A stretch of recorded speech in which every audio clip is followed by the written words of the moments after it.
मतलब होता है गिव वर्क टू कंप्यूटर, कि कंप्यूटर को काम देना, ये इनपुट कहलाता है। जबकि आउटपुट क्या है? टेक वर्क फ्रॉम कंप्यूटर, कि कंप्यूटर से काम लेना, ये क्या कहलाता है बेटा? आउटपुट कहलाता है। क्या कहलाता है? आउटपुट। ठीक है जी। अच्छा, अब इनपुट भी बगैर डिवाइस के नहीं हो सकता और आउटपुट भी बगैर डिवाइस के नहीं हो सकता। अगर आप कंप्यूटर को काम दे रहे हैं ना, तो वो भी आपको किसी ना किसी इंस्ट्रूमेंट की मदद से, किसी ना किसी डिवाइस की मदद से देना पड़ता है। और अगर आप कंप्यूटर से काम ले रहे हैं तो भी वो आपको किसी ना किसी बेटा जी क्या करना पड़ता है? डिवाइस की मदद से या किसी ना किसी इंस्ट्रूमेंट की मदद से करना पड़ता है। अब देखें, इनपुट डिवाइस क्या है? Input device is any piece of the computer hardware equipment used to feed and store the data. मतलब ये कोई हार्डवेयर का पार्ट भी हो सकता है जो कि डाटा को फीड करने के लिए, फीड से मुराद क्या है?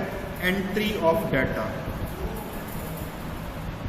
कि डाटा की एंट्री करना इन कंप्यूटर, कि कंप्यूटर में डाटा एंटर करना, ये इसी तरह। और स्टोर द डाटा, कि डाटा को स्टोर करना into the computer is known as input devices, जिसमें बेटा keyboard, mouse, CD ROM, floppy disk. Floppy disk basically तौर पे हार्ड डिस्क में आ जाती है बेटा। Microphone, scanner, digital camera, light pen. Light pen बेटा ये लेजर पेन भी कहलाती है।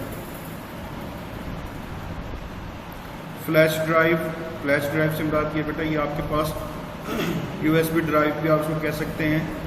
अच्छा, जोकी स्टिक, जोकी स्टिक बेटा समटाइम ये होता है पॉइंटर, एक पेन होता है जो पॉइंटर, एक पेन ऐसा होता है जो कि स्क्रीन के ऊपर लिखता है, उसको जोकी डिस्क भी कहते हैं। ब्लूटूथ आपको पता ही है। और इंफ्रारेड डिवाइस बेटा ये लाइट को कंट्रोल करती है, लाइट कंट्रोल। ठीक है। उसके बाद देखिए जी कीबोर्ड है। देखिए जी keyboard, keyboard is the primary input device for the PC. PC बेटा कहते हैं, PC stand for personal computer. PC stand for personal computer. And the keyboard has 104 keys. ये देखिए ये आपके सामने कीबोर्ड मौजूद है बेटा, और इसके अंदर वो कहते हैं टोटल 104 कीज मौजूद हैं। 104 कीज से मुराद ये है कि टोटल जो बटन की तादाद है ना, कीज कहते हैं इसके बटन्स को। टोटल बटन की तादाद कितनी है? 104। आप गिन भी सकते हैं इसको, लेकिन किसी में ये कम होती है, किसी में ये ज़्यादा होती है। लेकिन ये जो 104 है ना बेटा, ये स्टैंडर्ड है। आगे माउस, ये देखिए जी ये माउस की डिवाइस आपके सामने। Mouse is the primary input device for PC. It is use as the pointer. इसको आप पॉइंटर के तौर पर, मतलब किसी चीज़ को पॉइंट करने के लिए, लोकेट करने के लिए आप इस्तेमाल करते हैं। It can perform the function like selecting menu command, कि किसी चीज़ को सिलेक्ट करना हो, मूविंग आइकॉन, किसी चीज़ को मूव करना हो। उसके बाद है रीसाइजिंग विंडो, कि विंडो को दोबारा से एडजस्ट करना हो।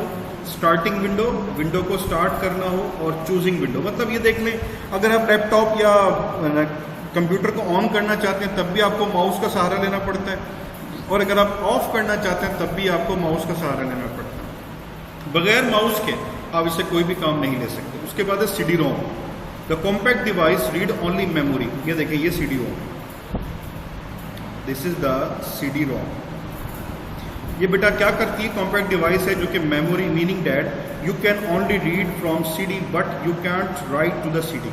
मतलब इसमें आप सीडी को देख तो सकते हैं लेकिन सीडी के अंदर लिखने का ऑप्शन नहीं होता। इट इज ऑप्टिकल डिवाइस, क्योंकि ये लाइट से चलती है। CD ROM is input as well as output. इससे आप दोनों काम ले सकते हैं, इससे आप वर्क दे भी सकते हैं और वर्क ले भी सकते हैं। इवन अगर आपको याद हो जब आप विंडो 7 वगैरह करते थे तो उसमें आप बकायदा विंडो 7 की सीडी बनी भी आती थी। आप उसमें सीडी डाल के उसमें काम ले लिया करते थे और उसके बाद उसको निकाल लिया करते थे। Floppy disk, floppy disk is the disk storage medium composed of disk of thin and flexible magnet storing device. ये देखिए ये इसमें मैग्नेट लगा हुआ होता है। मैग्नेट मीन मकनातीस जिसको आप कहते हैं, ठीक है। और ये क्या करती है बेटा, ये भी स्टोरिंग डिवाइस है। Floppy disk can store up to the 1.44 MB, MB से मुराद है मेगाबाइट, ठीक है, मेगाबिट, और मेगा होता है 10⁻⁶ and usually has 3.5 inch in size, मतलब इसका जो साइज है ना बेटा वो 3.5 इंच के करीब है। उसके बाद है microphone. The microphone is the input device, ये वो डिवाइस है जो कि इनपुट, मतलब ये आपसे साउंड लेगा। ये देखें, ये माइक्रोफोन की आपके सामने डिवाइस बनी हुई है, which can take voice as the input, मतलब आप अपनी आवाज़ इसको देंगे और ये आपकी आवाज़ कंप्यूटर तक पहुँचाएगा। We use it for the voice command, हम इसको वॉइस को कमांड करने के लिए, कमांड से मुराद कंट्रोल करने के लिए इस्तेमाल करते हैं। And for the voice chat on internet, कि अगर आप इंटरनेट पे चैट करना चाहते हैं तो वॉइस की क्वालिटी को बेहतर बनाने के लिए आप उसको इस्तेमाल कर सकते हैं। ठीक है बेटा, तो आज का लेक्चर जो था आपका यहीं तक था।